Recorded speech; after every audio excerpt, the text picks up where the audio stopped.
When I lost $130,000 when I was 20 years old when I moved to Tampa, Florida by myself, I didn't think I needed it. I didn't think I had to go through that, but I went through everything that I went through in 2022 so that I could be the person that I am today. You guys gotta understand, you gotta put your time and attention into everything. I'm not taking 1,000 trades a day for that same exact reason. Less is more. A real day in the life of a trader that goes through a loss and puts the things in place to keep himself from self-sabotaging himself when he's most likeliest. It's not about what you've become, it's about who you've become. And who you've become is the reason why you can get that payout.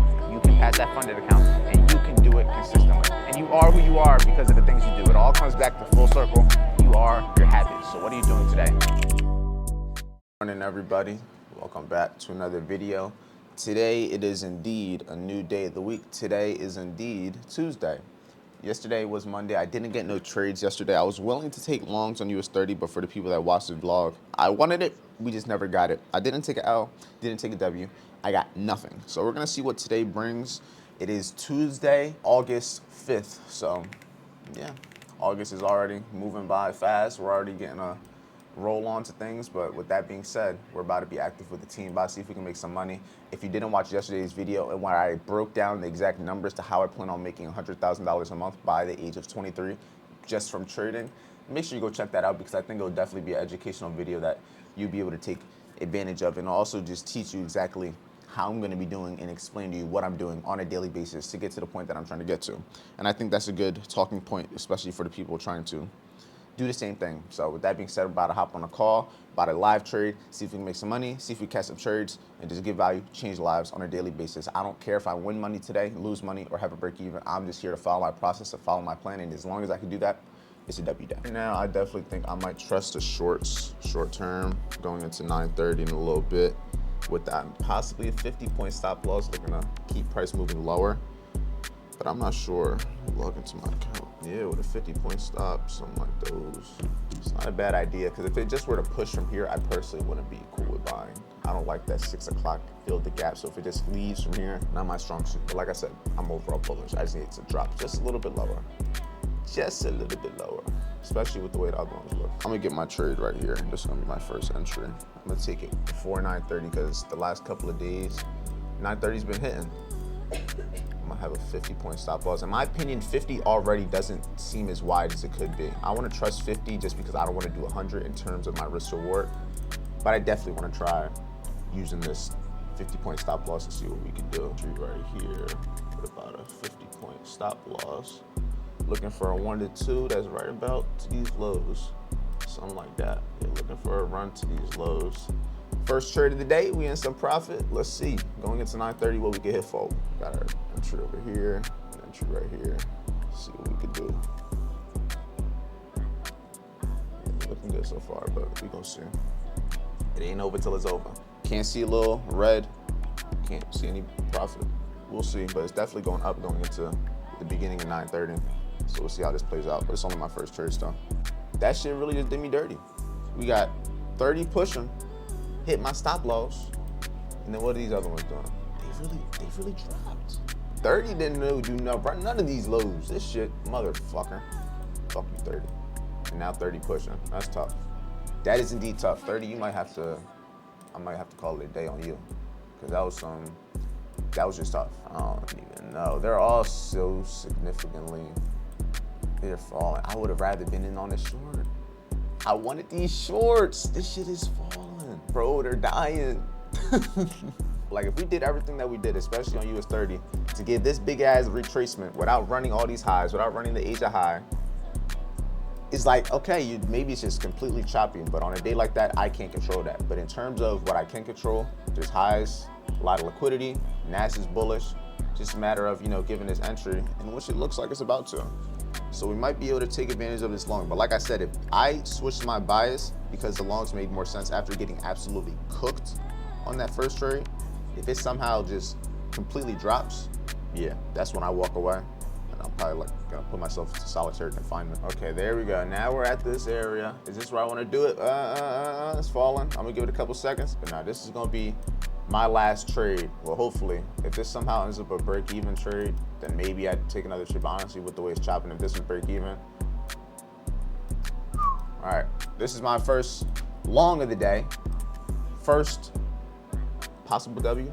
We about to find out. This is based off of the 15-minute gap, based off the fact that we've been running close to these highs, haven't been doing it, so we're gonna trust this low. I originally wanted the shorts, but after getting that big ass push, I'm gonna trust the longs, especially because everything else is also bullish, so it just goes with the bias. But like I said, if this ends up somehow dropping and I take this second L after that big ass push, then you know what? Just goes to show. Ain't nobody safe. Ugly work. This is ugly work. Price action, why? What's everything that I learned? It was that shit right there. I ain't even going. If it goes up, it's just, I'm cool off all this shit. I'd rather just save that little bit. I already took 2 L's. That's gonna be my day. Look at this. I originally wanted the shorts and it really cooked me. Like, it did the biggest push possible too. You get what I'm saying? Like, if it just would have ran a little bit, I probably would have stuck with my bias, but the fact that it ran so high, got so close to running these highs, I'm just like, I bet we're building liquidity. We about to go up for more. My live account maybe, but nah, yeah. I'm glad I cut it short because I saved 10 points. And then at 10 o'clock open, this shit dropped. How many points is this? It dropped 66. Yeah, that's just falling. RIP. The trade ideas today got absolutely fried. And I was originally on the short bias of it too. It's just, on the higher time frame, if you look at it on the hour might honestly give that trade for the short. Because based off of just how much it fell just there, interesting day. It was and that's what I'm saying, if you caught a trade today, man, good work to you. All right, not gonna lie, we got fried turkey. Now, I wanna explain to you guys what happened because there's learning in all of this. I'll put the camera right here. There's a learning moment in all of this because I may have lost a trade, I may have lost 2 trades, but I lost doing exactly what I was supposed to, minus a couple little things. Now, what do I mean by that? As you guys saw, I just took 2 L's. My first trade was on shorts on US 30. It got absolutely cooked. I wanted to see the short bias. I wanted to see the market fall. I wanted to see price action keep going lower. And I did not get that. At least I didn't get it yet. So it absolutely proved me wrong. I was like, okay, we're probably gonna go bullish. We didn't even run the highs. We got close to the highs. So in my eyes, I'm thinking we built liquidity. I'm thinking that we're more than likely gonna try to reach for the Asia high. We're also gonna reach for the previous day's high. It just made more sense based off of what we already did, since I already looked for the shorts and I already got proven invalid. I thought the longs made sense. So I waited for a retracement on the lower time frame because how the hour and the 4 hour and up didn't really have much. It was just choppy. I wanted to be able to trust that long-term bullish trend. So I tried to get into the longs and then I got fried again. So I took 2 L's, but the main thing that is a talking point is the fact that the second trade, I held it until stop loss on my live account. I didn't hold it until stop loss on my funded account. On the funded, I cut it a little bit early, just in my opinion. I'd rather keep that loss a little bit smaller than it needs to because the funded, I only have so much drawdown in comparison to my live account, so I want to be able to make it make sense. I held it on my live account just in case it would have went up, just in case it actually would have proven me right and went in my favor, but it didn't. And at 10 o'clock, we got slipped. So I lost a little bit more than what I really would have wanted to. So instead of losing a grand total of $3,000 for the day, I lost about 32. So I lost about $200 extra due to getting slipped, but it is what it is. It could be worse. That's not really much. Now, in the grand scheme of things, if I'm risking 1,000 a trade, that's about 20% of it, but it could have been a lot worse. When I got slipped CPI 2-3 years ago, I lost 4 times more than what I was risking. So me getting slipped would have been the equivalent to my stop loss getting hit, and then on that individual trade, I would have lost $4,500. So getting slipped 200, it could have been a lot worse. But I didn't expect PMI to have that volume. It usually doesn't, but I think a lot of fundamental stuff led it to happening. But that was something I could have personally, the only thing I would have been able to do is not been at the trade at that time. And I probably wouldn't have lost that much if I would have cut them both early, but you win some, you lose some. It's just 2 L's. It's nothing I can't make back, but there's learning in all of it. Just gotta ask yourself what it is. Because if you're not trying to improve on a daily basis, if you're not taking everything that happens to you as a lesson, as a test, like, okay, I'm being tested. Am I gonna overtrade? Am I gonna over leverage? Am I gonna try to make the losses back? Am I gonna try to do any? You're being tested on a daily basis to see if you're the person thinking you are. So let's make it happen. A little L. We can come back tomorrow. And if you want to know the whole breakdown of me telling you exactly how much I'm risking on both the accounts and all of that, watch yesterday's video because I broke down exactly what I'm going to be doing. So this loss is exactly what I expected. If I'm risking $1,500 per trade on multiple accounts, I'm putting myself in a position to possibly lose $1,500 a day, a trade on my live account. So max losing about $3,000 on a bad losing day on my live account. Risking $1,500 to 2 trades, so 3,000 times 5 to losing a possible 15,000 possibly. So yeah, it's a lot of risk, but no risk, no reward. You just got to be able to make the numbers make sense. As long as you can make the numbers make sense long term, you'll be good. So with that being said, I'm probably see you guys at the gym or something, wherever that is, but we're about to get the productive part of our day going. So hopefully you guys enjoyed this little chart talk. And now we're going to find other ways to stay busy, because the charts aren't everything. How we do one thing is how we do everything. And if you want to be disciplined and patient and consistent on the charts, you got to be consistent and patient and disciplined as a person.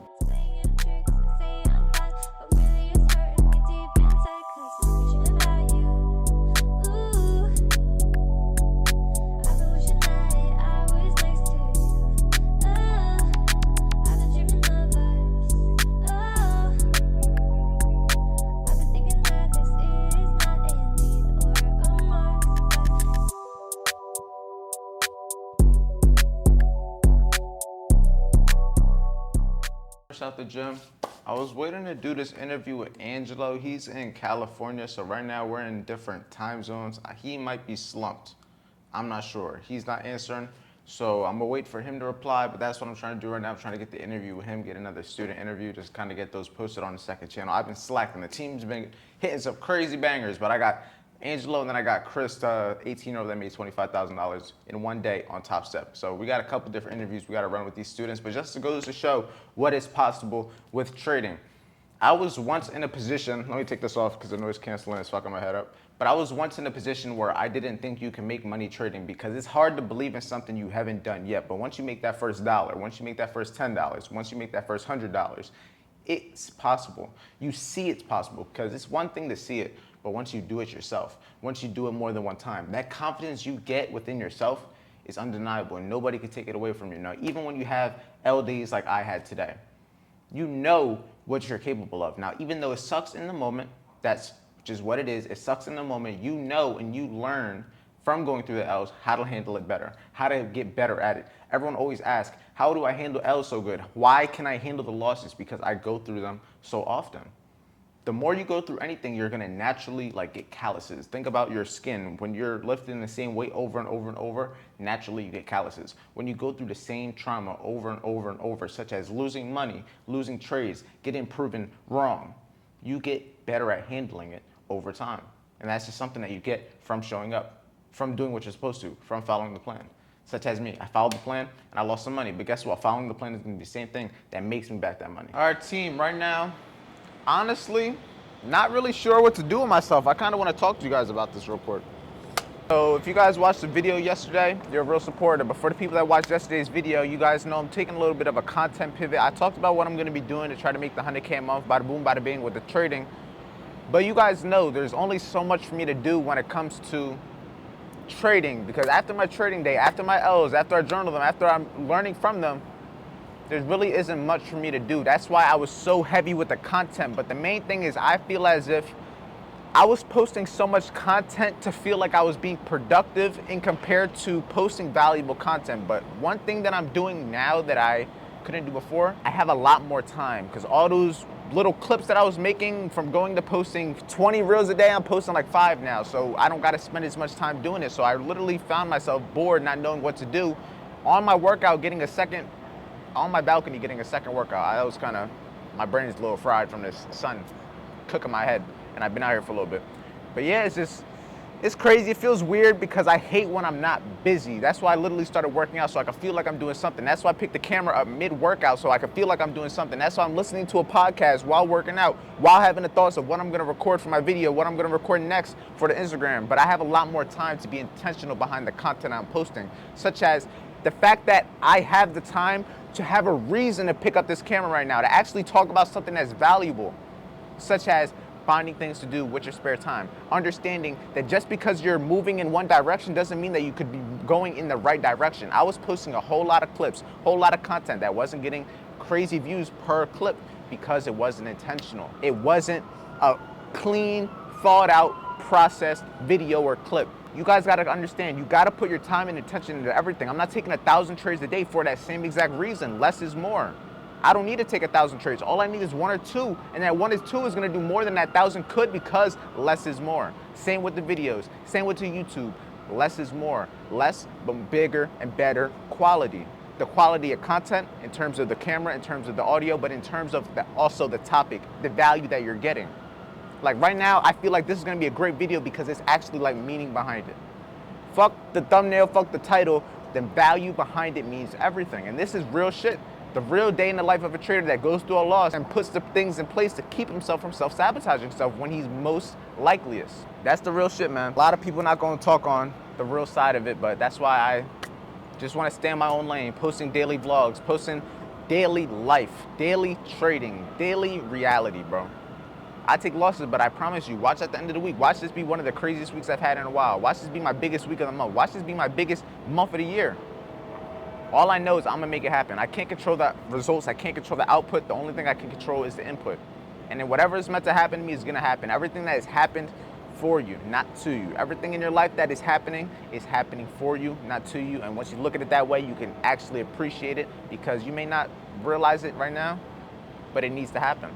When I lost $130,000 when I was 20 years old when I moved to Tampa, Florida by myself, I didn't think I needed it. I didn't think I had to go through that, but I went through everything that I went through in 2022, in 2023, so that I could be the person that I am today, to actually be capable of not over trading, not over risking, and being the disciplined person. It's not about what you've become, it's about who you've become. And who you've become is the reason why you can get that payout, you can pass that funded account, and you can do it consistently. Focus on who you become. And you are who you are because of the things you do. It all comes back to full circle. You are your habits. So what are you doing today? What I'm doing, I'm talking on this camera, and I'm about to keep getting this workout going crazy. All right, right now I'm in the car, and I kind of wanted to talk to you guys because I had like this thought and epiphany in my head. Because I was coming down to my car, and I'm like, damn, I really don't like driving this car anymore ever since I tried all the other cars. But it's like, that's the pros and cons of having an abundance mindset, because it's like I know what I am capable of. I know what I can be driving. I know what I could be in. So it's like I don't want to settle because it's like that abundance mindset. But that's a mindset that most people don't even have. Most people don't even think like I think. Most people don't think they could drive an Audi R8 at 22 years old. Nobody thinks they could drive a Lamborghini at 22 years old, especially own it, especially be able to afford it at 22 years old, right? But you got to have that mindset and just think like other people don't, to be able to achieve the things that they won't be able to achieve because they don't even think it's possible. And if they don't think it's possible, they're not going to put in the work. But there's like pros and cons of that abundance mindset, because my mindset is so abundant that even when I get my first diamond chain, I immediately want a bigger one, and I immediately want another one. As soon as I got I'm wearing my first luxury watch, my Cartier. As soon as I got that one, I immediately wanted a new one. I got a Rolex. After that one, I immediately wanted to get a bust down, and I was like, okay, let me just kind of hold off for a little bit. But it's like every time I get something, I immediately want something bigger or better, because it's like that abundance mindset that I know what I am capable of. I know what I can have. I know what I deserve. And it's just a rock and a hard place, because you got to be able to fight with the fact that you're supposed to not spend all your money on some dumb shit and spend money on dumb liabilities. But at the same time, it's like you're fighting a battle within yourself internally that, like, say for example, there's no reason and you guys won't see me get a AMG or BMW right now, because I'm not gonna settle. I don't want to settle. I know for a fact as soon as I get a car like that, even though it will be funner than the car I have now, even though it will be cool for the content, I know I'm going to immediately want something else. I know I'm immediately going to still be thinking of that R8, immediately still be thinking of that Lambo. It's just, don't settle. When you have that abundance mindset, there's a gift and a curse at the end of the day, because I want so much and I just can't get it yet. It's like you want the world, but you can't have it yet. Pros and cons, man. It's just the duality of life. Without good, there won't be no bad. Without the bad, we want to appreciate the good. We got to be able to appreciate the car you have. We got to be able to appreciate the life that we have, no matter what. And that's something I force myself to believe on a daily basis, because, like I said, I want a whole lot of things. I want $100K a month. I want to be able to have a $100,000 chain. I want to be able to have a $250,000, $300,000 car. But everything happens when it's supposed to. You'll get that life you want when you earn it, when you deserve it. And just like me, because we're all the same. We ain't no different. The only difference is what we're doing within our 24 hours. But yeah, that's enough little yapping. I'm still in this garage, so just to give you guys a little bit of a perspective. All right, I just got back inside the crib. Look at this. I love coming home sometimes, but I am about to hop on the call with Angelo now. He finally replied. Angelo, if you're watching this, you motherfucker, stop going to sleep. I know we're in different time zones, but damn. Yeah, we're about to run this call after I get done editing some of this video because it is already almost 9 o'clock at night. And I need time to be able to edit my vlog and everything. So I'm gonna try to edit it first, and then based off of how much time I have left in between that and trying to get food and dinner and everything, trying to get my video up, because the interview might last maybe 30 minutes to an hour. So that's gonna be time consuming in itself. So if I'm able to do that, yeah, then you'll see a little clips. But if not, I'll run it tomorrow with you, Angelo. But I'm about to get started in. First and foremost, I'd like to thank FBA, Andre Diaz, for this opportunity. Without him, I wouldn't be here. Guys, you got to pour into the resources that are in front of you. I'm Angelo Betts. I like to sports bet, and I like to day trade. The reason why is because I press buttons on the screen, I make decisions, and I don't break my back in a warehouse, in a food restaurant, or working for someone else. I don't got to ask to go to the restroom. I don't got to ask for a paycheck to sign. I don't got to do none of that bullshit, all cool stuff. But anyway, thank you for watching, and let's get into it. I'm going to tell you a little bit about me. I struggled for a lot of years, and I'm finally seeing the peak of profitability, and I'm finding out more ways to expedite time. So without further ado, let's get into this interview. All right, so before we end this video, I'll shout out to Angelo. I have about a 35 minute interview to edit now, but shout out to Angelo. It is 10 o'clock at night. I knew it was going to be long, but you know what? It is what it is. I'm glad I got that content. I'm glad I got the interview. It's going to be posted tomorrow, so for the people that want to stay tuned, make sure you check out the links and everything either tonight on the second channel or just check it out tomorrow, because it's going to be there. I don't know if I'm going to get it done edited tonight, but with that being said, if you want to work with me one-on-one to take advantage and change your life like Angelo, to change your life like everybody else, then you know what to do. And I'm here working with you on a daily basis. So if you want to live exactly like me or live even better, then let's work one-on-one. You can apply in the first link in the description. The second link is a free trading training for all the people that don't want to invest into a mentor. If you don't want to work with me one-on-one, that's cool. I got free content and free game every single day. Every day plus more every day. So with that being said, I'll see you guys in tomorrow's daily video.